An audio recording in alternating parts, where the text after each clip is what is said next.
Welcome to this explainer. Today, we're diving into a beautifully contradictory text called the Missing Upanishad. Now, it's a fascinating piece of literature, really, because it uses over 100,000 characters to essentially tell you that words, well, they're completely useless. It's this wild spiritual journey wrapped in a profound irony, and we are going to break down exactly how it pulls off this incredible feat. So let's just dive right in. Right out of the gate, the authors, Max and Claude, hit you with this profound, non-dual thesis. The teaching that can be taught is not the real teaching. They are brilliantly setting up this expectation of silent, ineffable wisdom. You read that and think, okay, I'm about to embark on a journey totally beyond language.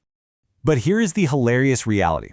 They then spend exactly 1,493 lines intricately explaining exactly how you cannot teach what they're teaching. It is wild. It's either the most honest thing they've ever done or just the most elaborate self-defeating structure in the history of spiritual literature. They literally wrote a massive book whose entire premise is that the book shouldn't work. So, let's look at the cast of tropes.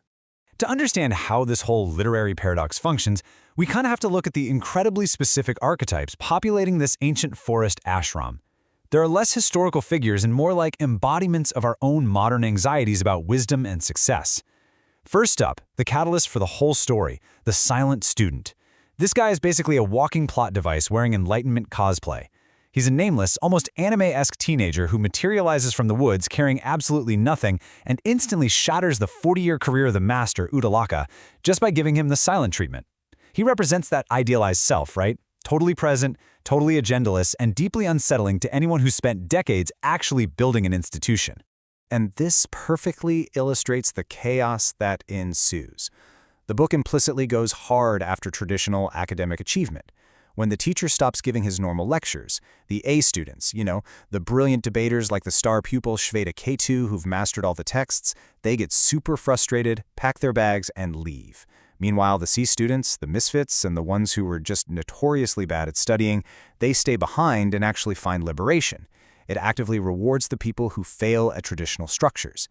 But the true emotional core of the text, it doesn't belong to the silent student or even the crumbling master. It belongs to Maitreyi. She arrives disguised as a man, simply because women were forbidden to study the Vedas at the time. She's the one who cuts right through the teacher's rehearsed answers with these incredibly sharp questions.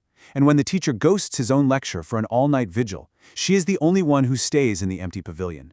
What's absolutely incredible here is that Maitreyi is a real historical figure from the ancient Brihadaranyaka Upanishad. Her arc, going from a desperate seeker to the quiet teacher who carries the lineage for 30 years, is genuinely moving. Which brings us to, honestly, my favorite part, In Defense of Dhananjaya. Dhananjaya is the book's chosen villain, which is deeply ironic because he actually turns out to be the most rational, relatable person in the entire narrative. There's this massive, glaring contrast between his reality and how the book frames him. In reality, Dhananjaya is a former student who shows up just to show his old mentor his hard-earned success. He runs a successful school, helps people, speaks multiple languages, but the narrative completely caricatures him. It villainizes him for valuing his career, describing his smug stride, his expensive rings, the fact that he brought a servant. The prose takes the traditional path of achievement and coats it with every mark of ego imaginable. But then, Dhananjaya drops this absolute truth bomb. I can't afford to understand. He realizes that if he actually gets it, if he accepts this silent teaching, everything he's built becomes completely meaningless. His students lose their education, his life's work vanishes, so he identifies the absolute terror and cost of this spiritual unlearning, and he chooses to walk away. It is easily the most honest moment in the text. The narrative mocks him for it, but frankly, he's the only one making practical sense here. All right, let's look at the unfinished ending. After driving away all the high achievers, the text builds toward a climax with an incredibly bold structural choice for the old teacher, Uddalaka. He's delivering his final wisdom, and he says, not two, not one, not this, not that, and he dies. Right there, mid-sentence. He physically embodies the truth that the most complete statement of non-dual reality is just an incomplete negation. The ellipsis is the teaching. That unfinished sentence is literally the Missing Upanishad. It is a stunning, poetic choice. Then, the text explicitly announces its own conclusion. The book ends here, the teaching continues. Honestly, this should have been the perfect mic drop ending. A brilliant literary fade to black for a story all about the power of silence. But instead, we get the 400-line appendix.